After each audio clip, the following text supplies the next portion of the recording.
양심이요? 대표님, 양심 있으시면 이 질문에 답하세요. 그때였어요.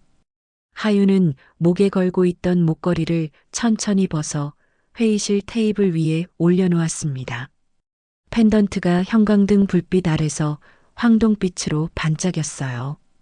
오늘의 이야기는 마음속 깊이 묻어둔 추억을 꺼내보는 시간입니다. 끝까지 함께 해주시면 분명 마음이 따뜻해지실 거예요.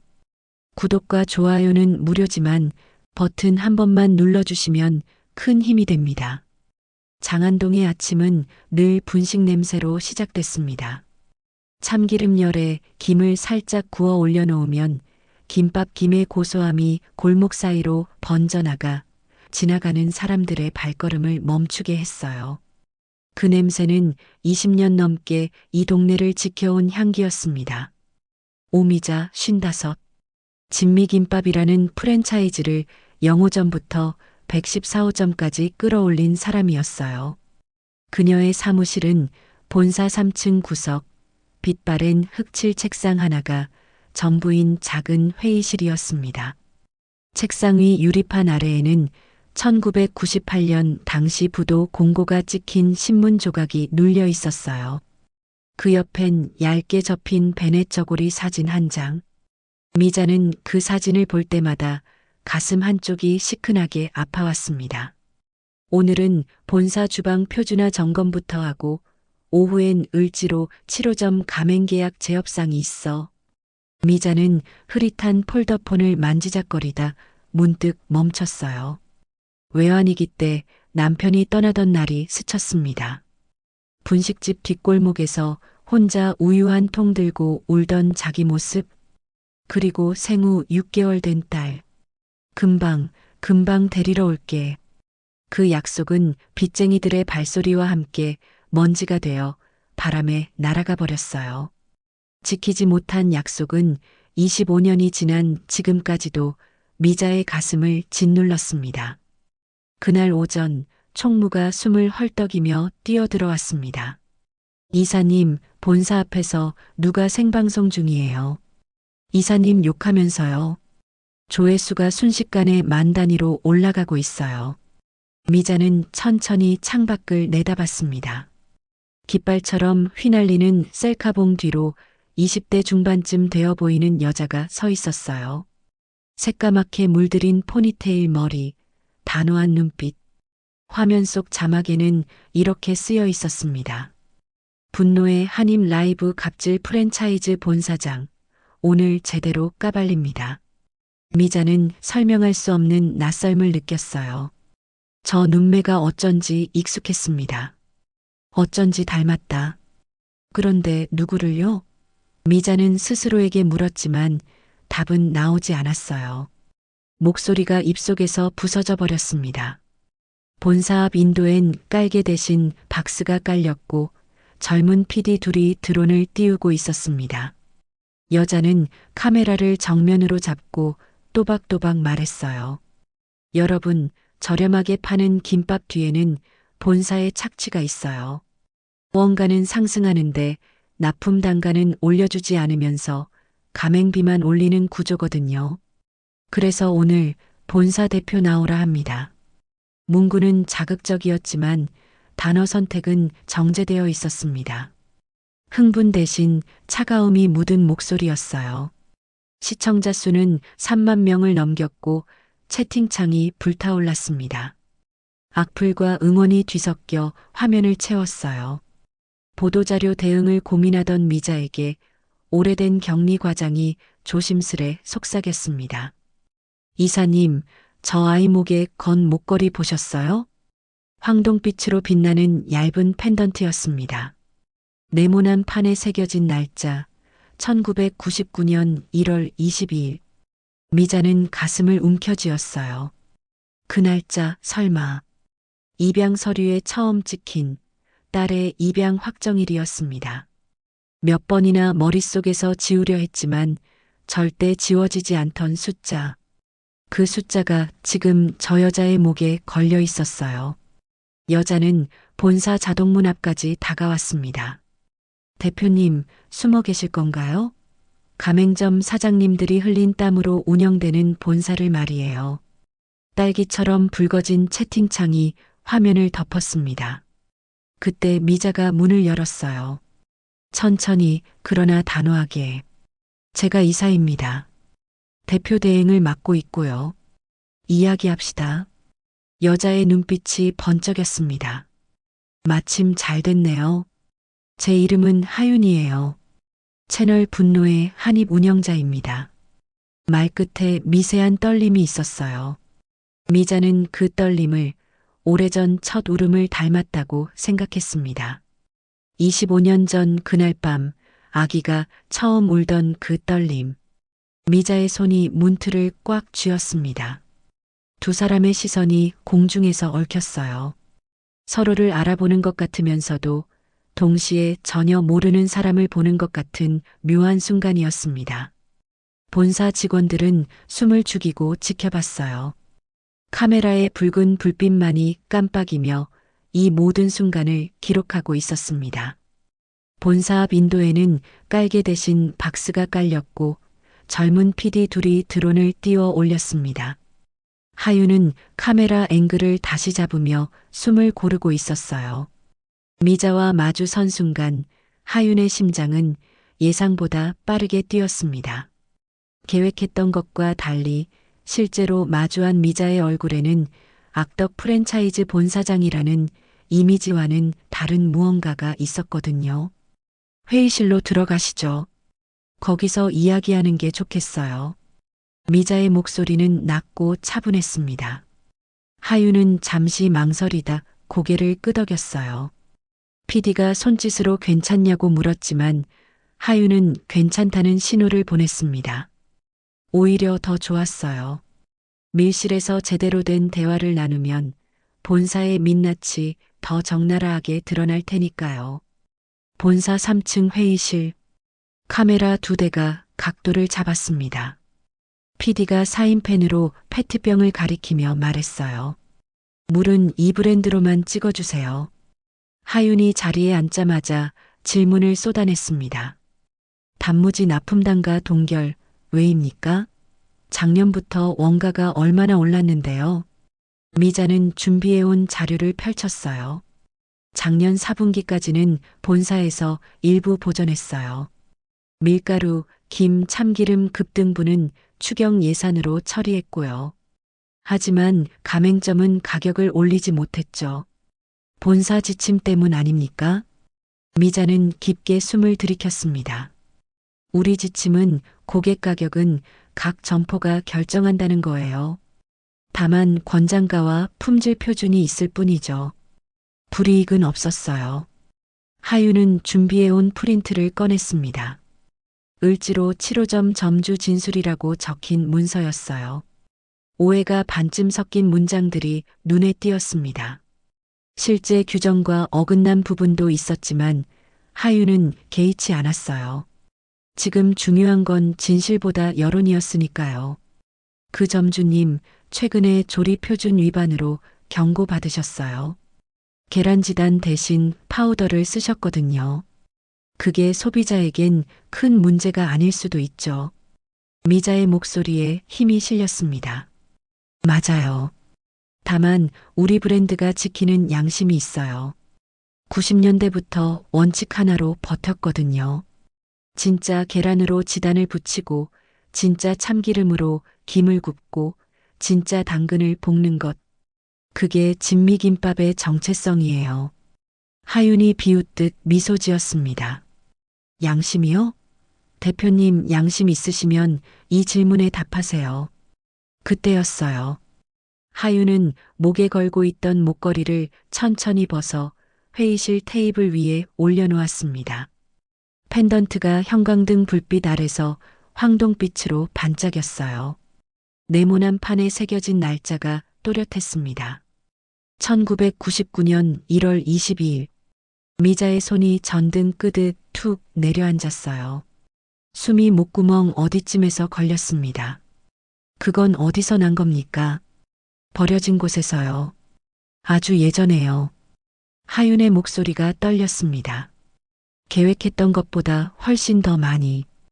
하윤은 펜던트를 뒤집었어요. 뒷면엔 흐릿한 이니셜이 새겨져 있었습니다. 5.M.J. 미자는 그 글자를 보는 순간 과거가 한꺼번에 밀려오는 걸 느꼈어요. 누가 버렸는지는 오늘 확인하러 왔습니다. 공기가 흔들렸습니다. 카메라의 초점음이 방 안의 유일한 기계 소리로 또렷해졌어요. 회의실 밖에 서 있던 직원들이 문틈으로 안을 엿봤지만 아무도 감히 들어오지 못했습니다. 미자는 펜던트를 바라봤어요. 25년 전 홍익동 보육원 바자회에서 샀던 그 펜던트. 딸에게 남기고 싶었던 유일한 흔적. 당시 미자에게는 금반지도 은목걸이도 없었거든요. 빚쟁이들이 모두 가져갔으니까요. 그래서 1,000원짜리 펜던트에 자기 이름 이니셜을 새겨 딸의 목에 걸어줬던 겁니다. 언젠가 다시 만나면 이걸로 알아볼 수 있게. 이사님 말씀하세요. 이게 뭡니까? 하윤의 목소리가 높아졌습니다. 생방송 시청자 수는 5만 명을 넘어서고 있었어요. 댓글창은 추측과 비난으로 가득 찼습니다. 미자는 천천히 입을 열었어요. 그 목걸이 내가 만들었어요. 홍익동 보육원 바자회에서 산 펜던트에 내 이니셜을 새겼죠. 그럼 당신이 25해 전 외환이기 때문에 친자식을 입양 보낸 여자입니다. 회의실이 얼어붙었습니다. 카메라 너머로 쏟아지던 댓글이 잠시 멈췄어요. 그리고 곧 폭발했습니다. 친자설이다. 컨셉질이다. 진짜냐. 거짓말이다. 수천 개의 의견이 난무했습니다. 하윤의 눈동자가 살짝 흔들렸어요. 예상했던 답변이었지만 실제로 듣고 나니 가슴 한쪽이 무너지는 것 같았습니다. 하윤은 입술을 깨물며 감정을 다잡았어요. 증거가 있습니까? 증거요? 말로만 하지 마시고 증거를 보여주세요. 당신이 정말 저를 버린 엄마라는 증거를요. 미자는 하윤의 눈을 똑바로 봤습니다. 그 눈 속에서 25년 전 자기 모습을 봤어요. 세상에 버려졌다는 분노와 그럼에도 불구하고 찾고 싶었던 그리움이 뒤섞인 눈빛. 미자의 눈가가 뜨거워졌습니다. 미자는 조용히 자리에서 일어났습니다. 회의실 한쪽 캐비닛을 열어 오래된 서류철을 꺼냈어요. 먼지가 손끝에 묻었습니다. 25년 동안 단 한 번도 열어보지 않았던 파일이었죠. 열면 과거가 살아날 것 같아 무서웠거든요. 여기 있어요. 1999년 1월 보육원 임시 보호 신청서. 서류를 펼쳐 테이블 위에 놓았습니다. 누렇게 바랜 종이 위로 당시 미자의 서명이 삐뚤빼뚤하게 적혀 있었어요. 오미자. 그 옆에 도장이 찍혀 있었습니다. 하윤은 서류를 집어들고 찬찬히 살폈어요. 카메라가 서류를 클로즈업했습니다. 생방송 화면에 문서가 그대로 노출됐어요. 댓글창이 다시 들끓었습니다. 진짜네. 이건 조작 아니야. 그래도 믿을 수 없어. 친모 맞는 것 같은데요. 임시 보호 신청서요? 이건 입양 동의서가 아니잖아요. 하윤의 목소리가 날카로워졌습니다. 그때는 잠깐만 맡기려고 했어요. 한 달, 아니 일주일만이라도. 빚쟁이들이 매일 가게 앞에서 난동을 부렸거든요. 아기를 안전한 곳에 두고 가게를 다시 일으켜 세우면. 그런데 왜 입양까지 갔습니까? 미자는 입술을 깨물었어요. 이 질문이 올 줄 알았습니다. 25년 동안 스스로에게 수천 번 던졌던 질문이었으니까요. 일주일이 한 달이 되고 한 달이 석 달이 됐어요. 그 사이 가게는 조금씩 나아졌지만 보육원에서는 계속 연락이 왔어요. 아기가 우유를 먹지 않는다고, 밤마다 온다고. 그래도 나는 갈 수 없었어요. 빚이 아직 남아 있었거든요. 그게 이유가 됩니까? 하윤의 목소리가 떨렸습니다. 분노인지 슬픔인지 알 수 없는 감정이 묻어 있었어요. 이유가 되지 않죠. 하지만 그게 현실이었어요. 그러다 6개월이 지났을 때 보육원에서 최후 통첩을 했어요. 계속 맡길 거면 법적 절차를 밟으라고. 그때 내가 선택한 게 미자는 말을 잇지 못했습니다. 목이 메었어요. 그날의 기억이 너무나 선명했습니다. 보육원 복도에서 서류를 받아들던 순간 멀리서 들려오던 아기 울음소리. 그 울음이 자기 딸의 울음인지 확인하지도 못한 채 돌아서 나왔던 그 비겁함. 하유는 다른 서류를 꺼냈습니다. 입양 확정 통지서였어요. 여기 보호자 서명란에 당신 이름이 없네요. 대리 서명이라고 돼 있어요. 미자의 얼굴이 창백해졌습니다. 그날 나는 병원에 있었어요. 신경성 위염으로 실려갔거든요. 그래서 어머니가 대신 할머니요? 네, 외할머니. 그분이 대신 서명하셨어요. 하유는 비웃듯 고개를 저었습니다. 결국 당신은 끝까지 책임지지 않았네요. 서명조차 직접 하지 않았잖아요. 그 말이 미자의 가슴에 비수처럼 꽂혔습니다. 사실이었으니까요. 도망치고 싶었던 자신을 부정할 수 없었어요. 당시 미자는 너무 무서웠습니다. 엄마가 된다는 것이, 책임진다는 것이. 그래서 위험이라는 핑계로 병원에 더 오래 누워 있었는지도 몰라요. 생방송 채팅창은 완전히 하윤 편으로 기울었습니다. 저런 엄마가 어딨어. 친모 자격 없음. 빚핑계 대지 마세요. 아이가 얼마나 무서웠을까. 댓글 하나하나가 미자를 향한 돌멩이였어요. 증거 더 있으세요? 정말 저를 찾으려 했다는 증거요. 미자는 떨리는 손으로 휴대전화를 꺼냈습니다. 오래된 통장 사진이 저장돼 있었어요. 1999년 2월부터 2000년 12월까지 매달 입양기관에 기부한 내역이 찍혀 있었습니다. 5만 원, 10만 원, 20만 원. 형편이 나아질수록 금액도 늘어났어요. 이건 뭡니까? 입양가정 지원 기부금이에요. 매달 냈어요. 너를 직접 찾을 순 없어도 내가 잘 자라길 바라는 마음으로. 하유는 화면을 확대해 보더니 코웃음을 쳤습니다. 기부요? 이게 면제부가 됩니까? 돈으로 양심을 산 거예요? 아니야. 그게 아니라. 그럼 뭔데요? 당신이 저를 버린 건 사실이고 찾으러 오지 않은 것도 사실이잖아요. 미자는 아무 말도 할 수 없었습니다. 모든 게 사실이었으니까요. 변명의 여지가 없었어요. 다만 하나 하윤이 모르는 진실이 있었습니다. 미자는 정말로 하윤을 찾으려 했었어요. 2005년 입양특례법 개정안이 통과됐을 때 입양기관에 수십 번 전화했습니다. 하지만 규정상 입양 가정의 동의 없이는 어떤 정보도 줄 수 없다는 답변만 돌아왔어요. 규정이 그랬어요. 입양 가정이 원하지 않으면. 또 핑계네요. 규정, 법, 현실. 다 핑계예요. 하유는 자리에서 일어났습니다. 카메라를 향해 돌아서며 말했어요. 여러분, 보셨죠?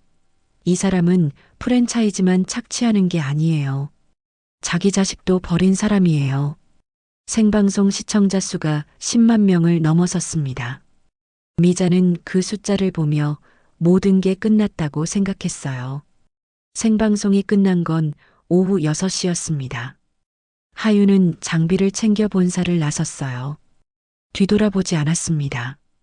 미자는 회의실 창가에 서서 하윤의 뒷모습을 지켜봤어요. 포니테일이 저녁 바람에 흔들렸습니다. 그 모습이 어린 시절 자기 모습과 닮았다는 생각이 들었어요. 댓글창은 두 편으로 갈라져 있었습니다. 친자설이다, 아니다, 컨셉질이다. 그러나 대부분은 미자를 비난하는 쪽이었어요. 자식 버린 엄마, 프랜차이즈 착취범, 인간 쓰레기. 손가락질은 거세졌습니다. 저녁 7시 을지로 7호점 점주가 하윤의 채널에 전화로 출연했습니다. 목소리는 떨리고 있었어요. 본사 갑질 맞습니다. 재료비 보전 없다고 했잖아요. 하윤이 물었습니다. 구체적으로 언제부터 보전금이 안 들어왔나요? 이번 달이요. 분명히 약속했는데 안 들어왔어요. 미자는 급히 격리과장에게 전화를 걸었습니다. 치료 전 보전금 확인 좀 해주세요. 잠시 후 답변이 왔어요. 어제 오후 3시에 입금 완료됐습니다. 미자는 다시 생방송에 전화를 걸었습니다. 하윤이 받았어요. 점주님, 보전금 어제 입금됐습니다. 통장 확인해 보세요. 전화 너머로 정적이 흘렀습니다. 점주가 당황하는 기색이었어요. 하지만 곧 이렇게 말했습니다. 아니, 제 통장엔 안 들어왔는데요. 입금 확인증 지금 보내드릴게요. 미자는 서류를 팩스로 보냈습니다. 그러나 이미 분위기는 기울어져 있었어요.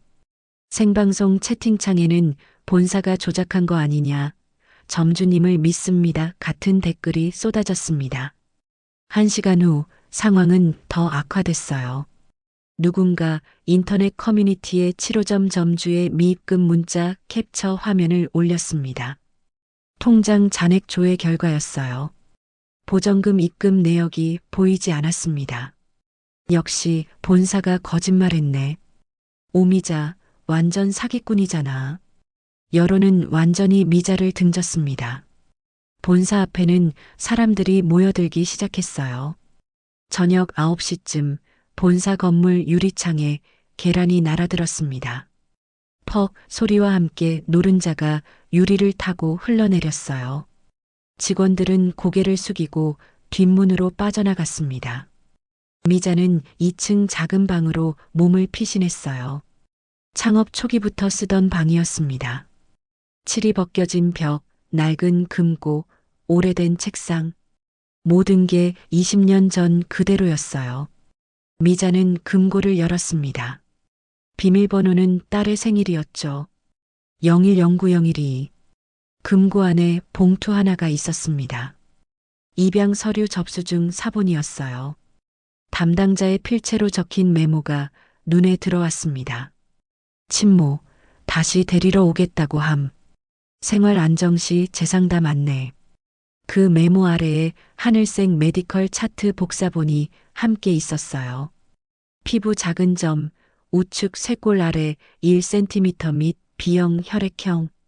미자는 차트를 꺼내 들었습니다. 손이 떨렸어요.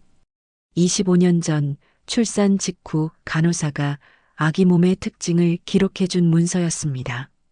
나중에 찾으실 때 필요할 거예요 라고 했던 그 간호사의 목소리가 생생했어요. 문이 벌컥 열렸습니다. 격리과장이 숨을 몰아쉬며 들어왔어요. 이사님, 방금 치료점에서 다시 연락 왔어요. 또 뭐라고 하던가요? 아니, 사과하신대요. 본사 보전금이 한 달 늦게 들어온 줄 알고 착각하셨답니다. 전산상 입금일 표기가 월 마감 반영으로 늦게 보였대요. 실제로는 어제 들어왔는데 오늘 확인하니까 지난달 입금으로 착각하신 거래요. 미자는 허탈하게 웃었습니다. 그럼 오해였다는 거네요. 네, 점주님이 지금 커뮤니티에 해명글 올리고 계세요. 그러나 이미 여론은 멀리 가 있었어요. 해명글보다 비난글이 훨씬 많이 퍼졌거든요. 사람들은 진실보다 자극적인 이야기를 더 믿고 싶어 했습니다. 악덕 본사장이 자식까지 버렸다는 스토리가 훨씬 재밌었으니까요. 미자는 봉투를 움켜쥔 채 책상에 주저앉았습니다. 하윤아, 널 찾으러 가겠다는 다짐만 하다가 결국 여길 지어버렸구나.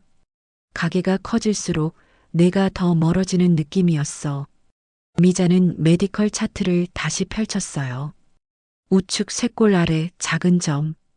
그 점을 확인할 수만 있다면 하윤이 정말 자기 딸인지 알 수 있을 텐데. 그런데 어떻게 확인할까요? 생방송 중에 옷을 벗어달라고 할 순 없잖아요. 밤이 깊어갔습니다. 본사 앞에 모였던 사람들은 하나둘 흩어졌지만 인터넷은 여전히 들끓고 있었어요. 미자는 창밖을 바라봤습니다. 장안동 골목에 가로등 불빛이 하나씩 켜졌어요. 저 불빛 아래 어딘가에 하윤이 있을 거라고 생각했습니다. 미자는 오래된 VHS 테이프를 찾아냈어요. 아기 재욱이라는 볼펜 낙서가 적혀 있었습니다. 1999년 1월에 찍은 영상이었어요. 그러나 테이프는 곰팡이가 슬어 있었습니다. 재생기에 넣어봤지만 화면은 나오지 않았어요. 증거는 무너졌습니다. 미자는 테이프를 가슴에 안았어요. 그리고 조용히 울었습니다. 다음 날 아침 미자는 본사에 출근하지 못했습니다. 건물 앞에 20여 명의 사람들이 모여 있었거든요. 손에는 피켓을 들고 있었어요. 자식 버린 엄마가 김밥 한다. 진미김밥 불매운동. 오미자 퇴진. 구호가 골목을 울렸습니다. 총무가 급히 전화를 걸어왔어요. 이사님, 오늘 출근하시면 안 될 것 같아요. 기자들도 와 있어요. 미자는 집 창문으로 아래를 내려다봤습니다. 자기 집 앞에도 사람들이 모여 있었어요. 카메라를 든 기자, 마이크를 든 리포터, 그리고 구경꾼들. 미자는 커튼을 쳤습니다. 오전 10시 본사 회의가 열렸어요. 미자는 영상통화로 참석했습니다. 화면 속 임원들의 표정이 어두웠어요. 이사님, 어제부터 가맹해지 문의가 12건 들어왔습니다. 신규 가맹 상담은 전부 취소됐고요. 포털 사이트 검색어 1위가 진미김밥 불매예요. 숫자들이 미자를 짓눌렀습니다. 20년 동안 쌓아올린 브랜드가 하루아침에 무너지고 있었어요. 그런데 이상하게도 미자는 브랜드보다 하윤이 더 걱정됐습니다. 지금 하윤은 뭘 하고 있을까? 밥은 먹었을까? 어젯밤엔 잘 잤을까? 오후 2시 하윤의 채널에 새 영상이 올라왔습니다. 제목은 진미김밥 본사 추가 의혹 제기였어요. 하윤은 카메라 앞에서 차분하게 말했습니다. 어제 7호점 점주님이 해명하셨지만 저는 여전히 의문이 남습니다. 본사의 불투명한 회계 처리, 그리고 오미자, 이사의 과거. 영상에는 미자의 옛 사진이 나왔어요. 20대 시절 분식집 앞에서 찍은 사진. 누가 제보한 걸까요? 사진 속 미자는 지금보다 훨씬 어리고 여위어 보였습니다. 이 사람은 1998년 외환위기 당시 생후 6개월 아기를 입양 보냈습니다. 그리고 25년 동안 단 한 번도 찾지 않았어요. 하윤의 목소리가 떨렸습니다. 미자는 그 떨림을 알아챘어요. 분노가 아니라 상처였습니다. 하윤도 힘들어하고 있었어요. 댓글이 쏟아졌습니다. 딸이 불쌍하다. 어떻게 엄마가 그럴 수 있냐. 프랜차이즈도 착취, 자식도 버림. 그런데 이번엔 다른 댓글도 보였어요. 그때는 다들 힘들었잖아. 외환위기 때 이혼율 엄청 높았음. 상황을 모르는데 함부로 판단하면 안 됨. 여론이 조금씩 갈라지고 있었습니다. 저녁 6시 미자의 휴대전화가 울렸어요. 모르는 번호였습니다. 받았더니 낯익은 목소리가 들렸어요. 미자야, 나 정 선생님이야. 홍익동 보육원에서 일하던 보육교사였습니다. 지금은 원장이 됐다고 들었어요. 선생님, 뉴스 봤어. 그 아이 하윤이가 내 딸이구나. 미자는 아무 말도 할 수 없었습니다. 눈물이 터져 나왔어요. 미자야, 그때 내가 몰래 남겨둔 게 있어. 너 기억나니? 폴라로이드 사진이랑 비디오 테이프? 네. 너 그때 매일 와서 아기 재웠잖아. 입양 보내기 전 한 달 동안. 나는 그게 너무 안쓰러워서 몰래 찍어뒀어. 언젠가 필요할 것 같아서. 미자의 심장이 뛰었습니다. 그게 지금도 있어요? 응. 보관하고 있어. 내일 가져다 줄게. 그 아이한테 보여줘. 내가 정말로 엄마였다는 걸. 전화를 끄는 미자는 한동안 멍하니 앉아 있었어요. 증거가 있었습니다. 자기가 하윤을 사랑했다는, 매일 찾아가서 재웠다는 증거. 그런데 이상하게도 기쁘지 않았어요. 그 증거로 뭘 증명한들 버린 사실은 변하지 않으니까요. 밤 9시 또 다른 영상이 올라왔습니다. 이번엔 하윤의 채널이 아니었어요. 진미김밥 가맹점주 모임에서 올린 영상이었습니다. 30여 명의 점주들이 모여 있었어요. 우리는 오미자 이사를 지지합니다. 대표로 나온 점주가 말했습니다. 오 이사님은 지난 10년간 우리를 속인 적 없어요. 무언가 상승 때마다 본사가 먼저 손해보면서 우리를 도왔어요. 개인 사정으로 그분을 매장하는 건 옳지 않습니다. 영상엔 증거 자료도 첨부됐어요. 본사의 가맹점 지원 내역, 보정금 지급 증빙, 점주들의 증언. 객관적인 숫자들이 미자를 변호했습니다. 댓글창이 또 갈라졌어요. 점주들이 본사 편드는 거 보니 진짜 착한 사람인가? 아니야. 자식 버린 건 변명 못해. 일과 사생활은 분리해야지. 엄마 자격 없는 건 맞잖아. 미자는 영상을 보며 울었습니다. 고마웠어요. 그런데 동시에 미안했습니다. 점주들이 자기를 변호할수록 하윤이 더 외로워질 것 같았거든요. 자정이 넘어서였습니다. 미자는 침대에 누웠지만 잠이 오지 않았어요. 천장을 바라보며 25년 전 그날 밤을 떠올렸습니다. 보육원 복도를 걸어 나오던 자기 발걸음, 뒤에서 들려오던 아기 울음소리, 돌아보지 못하고 계속 걸었던 그 비겁함. 하윤아, 미안해. 정말 미안해. 미자는 베개에 얼굴을 묻고 소리 없이 울었습니다. 다음 날 새벽 5시 미자는 본사 주방으로 향했습니다. 아무도 없는 시간이었어요. 미자는 오랜만에 직접 김밥을 말기로 했습니다. 손이 기억하는 일을, 마음이 가라앉는 일을 해야 할 것 같았거든요. 주방 한쪽에 놓인 라디오를 켰어요. 오래된 트로트가 흘러나왔습니다. 아직도 그대는 내 사랑. 20년 전 분식집에서 매일 듣던 노래였어요. 미자는 계란을 깨뜨려 지단을 붙였습니다. 온도는 160도. 너무 뜨거우면 타고 너무 낮으면 눌어붙었어요. 딱 적당한 온도를 찾는 게 중요했습니다. 당근을 채 썰어 소금 한 꼬집과 함께 볶았어요. 참기름 향이 주방에 퍼졌습니다. 시금치는 데쳐서 물기를 꼭 잡고 단무지는 얇게 잘랐어요. 그리고 가장 중요한 밥. 식초와 설탕과 물을 1대1대 0.5의 비율로 섞어 밥에 넣었습니다. 이걸 알면 우리 브랜드의 마음을 조금은 이해하려나. 미자는 김발 위에 김을 올렸어요. 밥을 펴고 재료를 하나씩 올렸습니다. 노란 지단, 주황 당근, 초록 시금치, 흰 단무지. 색이 조화를 이뤘어요. 미자는 김밥을 말기 시작했습니다. 너무 세게 말면 터지고 너무 약하게 말면 풀어졌어요. 딱 적당한 힘으로 단단하게. 김밥 끝을 잘라 한 입 베었습니다. 맛이 입안에 퍼졌어요. 오래전 그 맛이었습니다. 1998년 외환위기 때도 지켰던 그 맛. 미자는 자신도 모르게 자장가를 흥얼거렸어요. 잘 자라 우리 아가, 도시락 김밥처럼. 목소리가 떨렸습니다. 25년 전 하윤을 재우며 불렀던 노래. 매일 밤 보육원에 찾아가 불렀던 노래.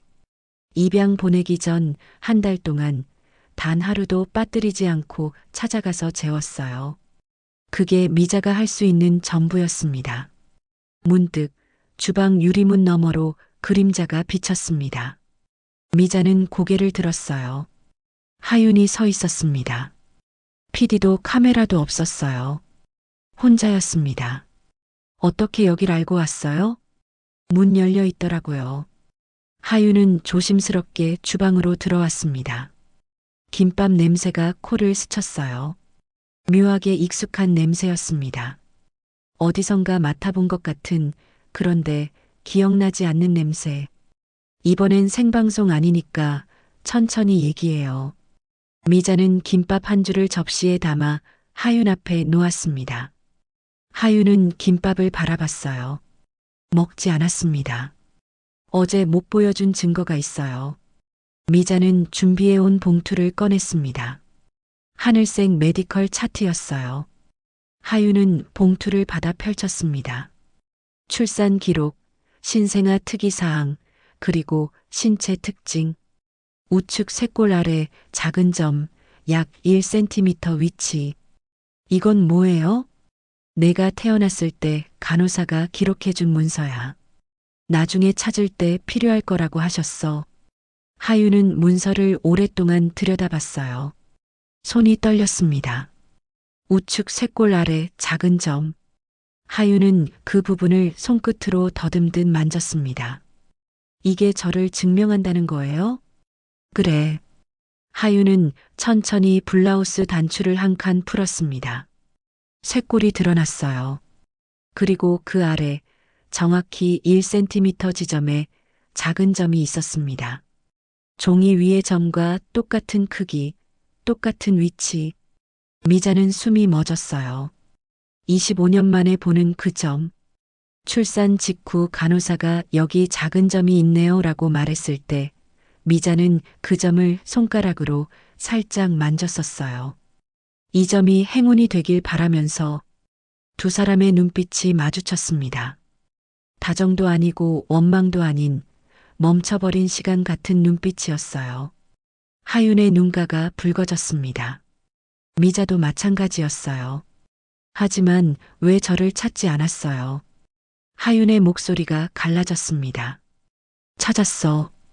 보육원에도 갔고 입양기관에도 수십 번 전화했어. 그런데 규정상 입양 가정의 동의 없이는 신상 공유가 안 된대. 규정? 그래서 가게를 키웠어. 혹시라도 내가 어디선가 김밥을 먹으면 이 맛으로 기억하라고. 언젠가 냄새만 맡아도 집이 생각나도록. 미자는 김밥을 가리켰습니다. 이 맛이야. 내가 태어나던 해부터 지켜온 맛. 재료비가 올라도 경쟁업체가 싸게 팔아도 절대 바꾸지 않았어. 너를 위해서. 하윤은 김밥을 집어들었어요. 한 입 베어 물었습니다. 맛이 혀끝에 닿는 순간 눈물이 터져 나왔어요. 왜 우는지 알 수 없었습니다. 그냥 울음이 났어요. 이 맛이 이상하게 슬펐습니다. 잠깐만요. 대리 서명은요? 그건 누가 했어요? 하윤은 눈물을 닦으며 물었습니다. 내 외할머니야. 그때 내가 병원에 실려가는 바람에. 외할머니. 내가 미워도 할머니가 더 미웠지. 하지만 돌아보면 누구도 악인이 아니었어. 그때 우리 모두 가난하고 무지했을 뿐이야. 미자는 김밥을 하나 더 내밀었습니다. 할머니는 2005년에 돌아가셨어. 돌아가시기 전에 나한테 말씀하셨어. 하윤이를 찾아주지 못해서 미안하다고. 내가 행복하길 매일 빌었다고. 하윤은 고개를 숙였습니다. 눈물이 접시 위로 떨어졌어요. 그날 오후 하윤은 홍익동으로 향했습니다. 보육원은 20년 전 그대로였어요. 낡은 벽돌 건물, 녹슨 철문, 마당 한쪽에 놓인 시소. 하윤은 이곳을 기억하지 못했습니다. 생후 6개월에 왔다가 7개월 만에 입양 갔으니까요. 정 선생님은 원장실에서 하윤을 기다리고 있었습니다. 머리가 하얗게 센 할머니였어요. 하지만 눈빛은 여전히 따뜻했습니다. 하윤이구나. 많이 컸네. 저를 기억하세요? 어떻게 있겠니? 내 엄마가 매일 밤 찾아와서 너를 재웠는데. 정 선생님은 낡은 서랍을 열었습니다. 먼지가 풀썩 날아올랐어요. 서랍 깊숙한 곳에서 봉투 하나를 꺼냈습니다. 갈색으로 바랜 봉투였어요. 이거 내 엄마 몰래 남겨뒀어. 언젠가 필요할 것 같아서. 봉투 안에는 폴라로이드 사진 한 장과 VHS 테이프 하나가 들어 있었습니다. 사진을 꺼내본 하윤은 숨이 멎었어요. 20대의 미자가 아기를 안고 서 있었습니다. 미자의 얼굴은 지쳐 보였지만 아기를 보는 눈빛만큼은 온화했어요. 사진 가장자리에 삐뚤빼뚤한 글씨가 적혀 있었습니다. 하루만 맡기고 다시 데리러 올게 미자. 하윤은 글씨를 손끝으로 따라 그렸어요. 하루만. 그 약속은 지켜지지 않았습니다. 이건 제가 몰래 남겨둔 증거예요. 서류로는 못 남기게 해서요. 정 선생님은 VHS 테이프를 건넸습니다. 이 테이프엔 내 엄마가 자장가 부르는 장면이 있어. 한번 봐. 하윤은 테이프를 받아들었어요. 손이 떨렸습니다. 정 선생님은 마을 회관으로 하윤을 데려갔어요. 오래된 브라운관 TV와 비디오 플레이어가 있었습니다. 테이프를 넣자 화면이 흔들렸어요. 조악한 화질이었습니다. 하얀 눈이 화면을 가득 메웠다가 천천히 영상이 나타났어요. 보육원 작은 방. 미자가 아기를 안고 앉아 있었습니다. 미자가 노래를 불렀어요. 잘 자라 우리 아가, 도시락 김밥처럼. 목소리가 떨리고 있었습니다. 아기는 울음을 그치고 미자를 바라봤어요. 미자는 계속 노래를 불렀습니다. 같은 멜로디를 반복하며 아기의 등을 토닥였어요. 하윤은 화면을 뚫어지게 바라봤습니다. 그 멜로디, 어디선가 들어본 멜로디였어요. 아니, 들어본 게 아니라 알고 있었습니다. 어린 시절 내내 귓가에 맴돌던 바로 그 선율. 입양 가정에서 이유도 모른 채 흥얼거리곤 하던 노래. 이 노래, 하윤은 자기도 모르게 따라 불렀습니다. 잘 자라 우리 아가, 도시락 김밥처럼. 정확히 같은 멜로디였어요. 박자도 높낮이도 쉬는 부분까지 똑같았습니다. 하윤은 주저앉아 입을 틀어막았어요. 몸이 기억하고 있었습니다. 생후 6개월 말도 못하던 시절부터 들었던 그 노래를, 엄마의 목소리를. 내 엄마는 한 달 동안 단 하루도 빠지지 않고 왔어. 밤 10시면 어김없이 문을 두드렸지. 아무리 피곤해도 아무리 힘들어도 너를 재우고 가는 게 엄마의 유일한 행복이었어. 하윤은 눈물을 참을 수 없었습니다. 화면 속 미자가 아기에게 입을 맞췄어요. 이마에, 볼에, 손등에. 그리고 속삭였습니다. 미안해, 하윤아. 엄마가 조금만 더 강했으면 좋았을 텐데. 영상이 끝났습니다. 하윤은 한참 동안 검은 화면을 바라봤어요. 정 선생님이 어깨를 토닥였습니다. 내 엄마는 나쁜 사람이 아니야. 그냥 너무 어리고 무서웠던 거지. 세상이 너무 가혹했던 거야. 하윤은 테이프를 가슴에 안았습니다. 그리고 결심했어요.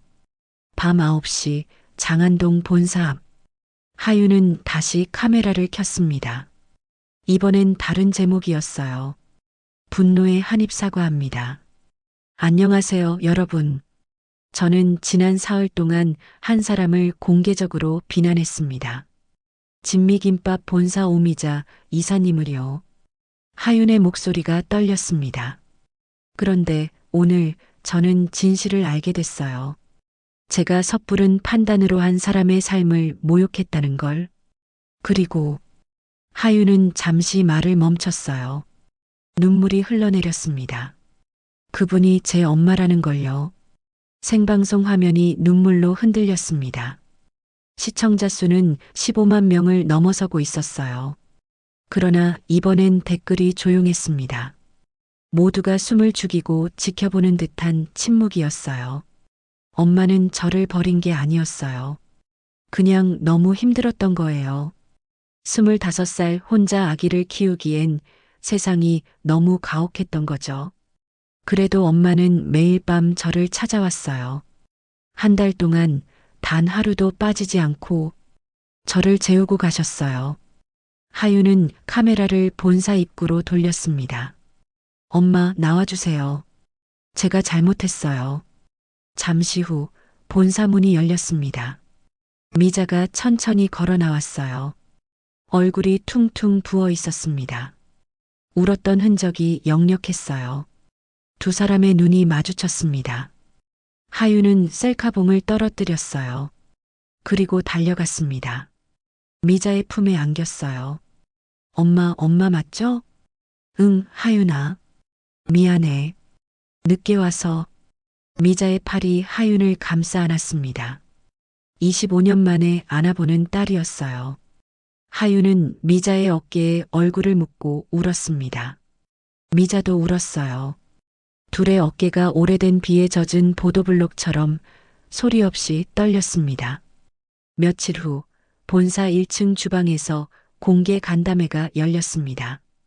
가맹점주들, 소비자 대표, 그리고 하윤의 구독자 몇몇이 모였어요. 사흘 전만 해도 본사 앞에서 피켓을 들고 있던 사람들이었습니다. 그런데 지금은 조용히 자리에 앉아 미자를 바라보고 있었어요.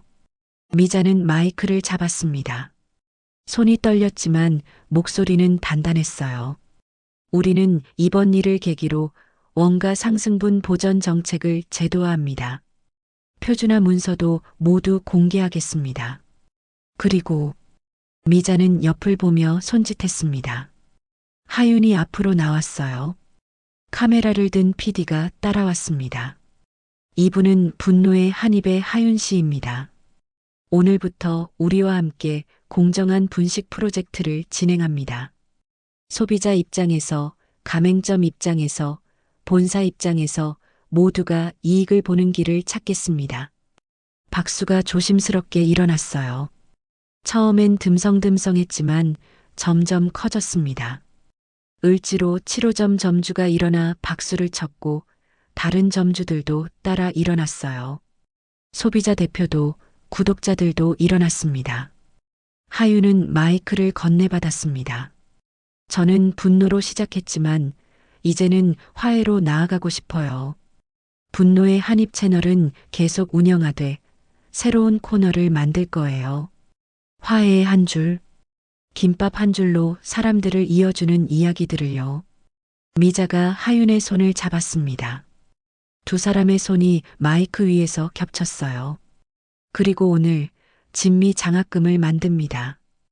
홀로 아이를 키우는 부모님들께 분식 창업 기술을 가르치고 초기 재료비를 지원하겠습니다. 제가 받지 못했던 도움을 누군가에게 드리고 싶어요. 간담회장이 조용해졌습니다. 누군가 훌쩍이는 소리가 들렸어요. 7호점 점주였습니다. 그분도 홀로 아이를 키우며 가게를 운영하고 있었거든요. 간담회가 끝난 후 미자와 하윤은 본사 옥상에 올랐습니다. 먼지 쌓인 에어컨 실외기 옆 도시의 저녁바람이 분식 냄새를 멀리 데려갔어요. 서울 하늘이 주황빛으로 물들고 있었습니다. 혹시 그 자장가 다시 해줄 수 있어요? 하윤이 물었습니다. 미자는 웃었어요. 25년 만에 짓는 진짜 웃음이었습니다. 그럼 미자가 노래를 불렀습니다. 잘 자라 우리 아가 도시락 김밥처럼. 하윤이 따라 불렀어요. 잘 자라 우리 아가 도시락 김밥처럼. 두 사람의 목소리가 저녁 하늘로 퍼져나갔습니다. 장안동 골목 어디쯤에서 그 노래를 듣는 사람이 있을까요? 미자는 그렇게 믿고 싶었어요. 엄마, 우리 프로그램 첫 회는 외환위기 시절 분식집 이야기로 시작할래요. 그때의 김밥 맛과 지금의 김밥 맛이 어떻게 이어졌는지, 그리고 입양보호 가정 기부를 정기화하고 싶어요. 좋아. 제목은 뭐로 할까? 분노의 한 입은 그대로 두되 화해의 한 줄 코너를 매주 만들 거예요. 김밥 한 줄로 사람들을 이어주는 이야기. 미자는 고개를 끄덕였습니다. 그리고 엄마, 우리 같이 김밥 말아요. 영상으로 찍어서 올릴래요. 그날 밤 본사 소셜 네트워크 서비스에 짧은 영상이 올라왔습니다. 미자와 하윤이 나란히 서서 김밥을 마는 장면이었어요. 미자가 김발을 펼치고 하윤이 밥을 올렸습니다. 미자가 재료를 올리고 하윤이 함께 말았어요. 자막이 떴습니다. 우리는 오늘 하나의 김밥처럼 다시 말아졌습니다. 댓글이 달렸어요. 어머니의 김밥엔 사과와 용서가 들어있네요. 이 영상 보고 울었어요. 엄마한테 전화해야겠다. 진미김밥 내일 먹으러 갑니다. 시간이 조금 더 흘렀습니다. 어느 주말 을지로 7호점은 동네 아이들로 북적였어요. 엄마 손을 잡고 온 아이, 할아버지와 함께 온 아이, 혼자 용돈을 들고 온 아이. 계산대 옆 작은 액자에는 사진 2장이 나란히 걸려 있었습니다. 왼쪽 사진은 20년 전 폴라로이드였어요. 젊은 미자가 아기를 안고 서 있었습니다. 오른쪽 사진은 지금의 미자와 하윤이 같은 포즈로 서 있었어요. 세월이 흘렀지만 눈빛은 똑같았습니다. 사랑이 담긴 눈빛. 하윤이 카메라를 들고 가게 안을 찍었습니다. 여러분, 이 채널의 다음 영상 제목은 분노를 삼키는 법, 김밥 한 줄의 시간이에요. 구독과 알람 부탁드려요. 하윤은 카메라를 끄고 미자를 돌아봤습니다. 엄마, 배고파요. 그렇지. 사람은 먹고 나서 화해하는 거야. 미자는 주방으로 들어가 김발을 펼쳤습니다. 김 위에 밥을 올리고 노란 단무지, 흰 지단, 초록 시금치, 주황 당근을 차례로 올렸어요. 마지막으로 하윤이 다가왔습니다. 둘의 손이 겹쳐 김밥을 말았어요. 단단하게, 그러나 터지지 않게. 집이라는 맛이 다시 돌아왔습니다. 25년 동안 잃어버렸던 그 맛. 미자는 김밥을 잘라 하윤에게 건넸어요. 하윤이 한 입 베어 물었습니다. 엄마 맛이에요. 응, 우리 맛이야. 두 사람은 나란히 앉아 김밥을 먹었습니다. 창밖으로 장안동 저녁 풍경이 펼쳐졌어요. 골목 사이로 분식 냄새가 번져나갔습니다. 그 냄새는 20년 전에도, 지금도, 그리고 앞으로도 이 동네를 지킬 향기였어요. 하윤이 미자의 어깨에 머리를 기댔습니다. 미자는 하윤의 머리를 쓰다듬었어요. 말은 필요 없었습니다. 김밥 한 줄이면 충분했으니까요.